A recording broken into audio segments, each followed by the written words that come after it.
Now this is my 6th race. Cityscapes 2, I believe.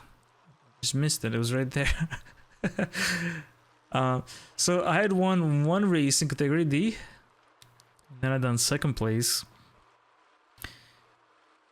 So my goal here was to obviously improve over my previous race. Try to go for an early breakaway and see what they do behind. And yeah, just try to stay ahead. Try to be ideally first, but you know what? Top 3 would be great. At this point, I believe my racing score was 141. So I go for a breakaway. I know there's a few people in this group, including actually Morsa. I've raced with him before, and I did not realize until now that I had raced with Morsa before. So that's pretty cool to look back and see. But yeah, there's a few people here that I knew were good competitors and at my level or above. So at this point I was convinced that Peacemate was not going to be able to go at this pace the entire race. And so I don't know why I was convinced of this, but I was just looking at strategies. I was looking at the 2 behind or 3 behind us, and just try to decide what I was going to do. On this climb, instead of going for power, I decided to just stick to the watt number. Try not to push too hard, try not to burn out. 2 laps. Exactly, there are 2 laps, so I didn't want to push. And honestly, even if I had, like, if I pushed, if I got ahead somehow, then I would have to maintain that gap, which is quite a lot of effort for 75% of the race.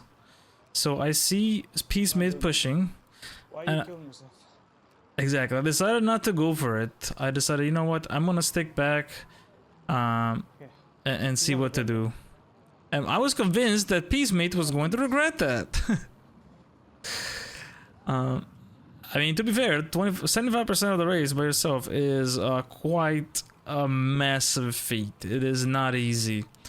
Especially the people behind are going to be in a group, drafting each other and helping each other. Now, one thing about category D races, especially here, is that there's not that many people, and there's 13 people total. At least half of them are very far behind. So drafting is not as prevalent as it would be in a higher category where there's a lot of people, and you know, people are playing strategically, like racing strategically.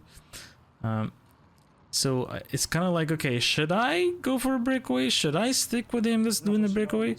Or should I try to draft? Or what should I do? And it's a little difficult to make that decision. And unfortunately I make the bad decision because I decide that instead of going for Peacemate and try to stick with him, I decide, you know what? I'm gonna probably drop back and try to stick with these people behind because maybe they're fast enough to stick with Peacemate, maybe even catch them.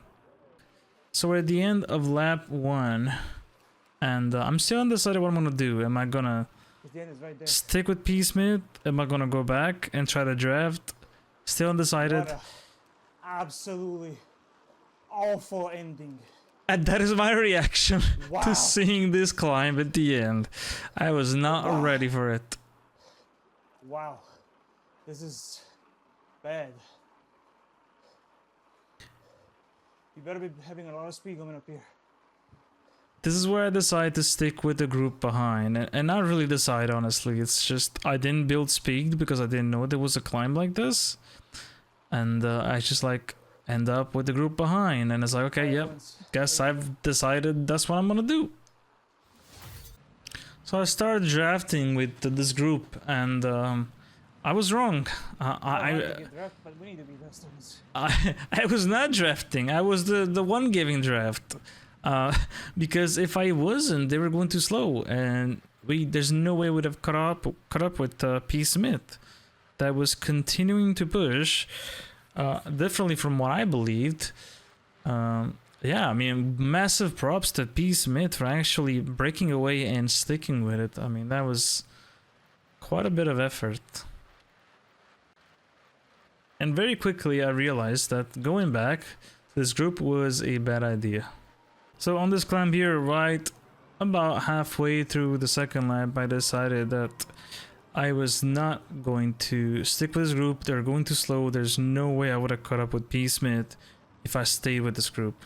So here's right at the end. I can't see Pete Smith right in front of me, only 6 seconds away. I had Morse behind. And this is where I try to go for it. Try to add some power. Unfortunately, I got drafting boost at the end. Which did not help at all. Because there's a climber at the end. I would have much rather have Feather, but it is what it is. Sometimes you just get unlucky. And I go for the push and try to catch up with P. Smith.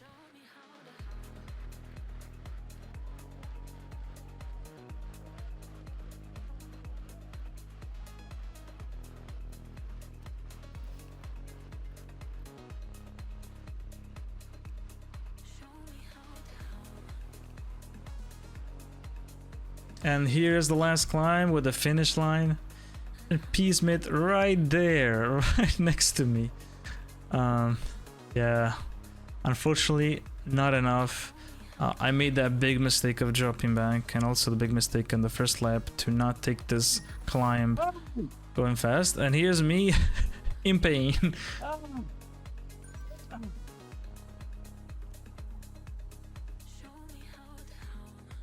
So here's the final classification. Just 3.5 seconds behind P. Smith, Phil Smith. With 2.38 watts per kilo, which was above my previous results, which is pretty good, getting closer to that Cat C. And 149 racing score. Yeah, so actually that breakaway ended up working. I was thinking more traditionally. I was like, okay, if the breakaway is not going to work right at the beginning of the race, I can go back and go with the group. But unfortunately, the group ended up being too slow for his pace. Or better to say, he was going fast enough that the group was not catching up. And yeah, I made the mistake of dropping back. And I really should have just sticked with him, because I really think I could have made it there at the end if I had sticked with him. I mean, 3 seconds, considering I wasted so much time trying to drop back and try to draft and all that, I'm pretty sure I would have been able to catch up with him. So quite a shame that I didn't get the win, but I did get a higher average and a higher racing score, so that's always a win. But yeah, more things to learn. So let me know what you think. If you have any suggestions or comments, feel free to comment, and I'll see you in the next one.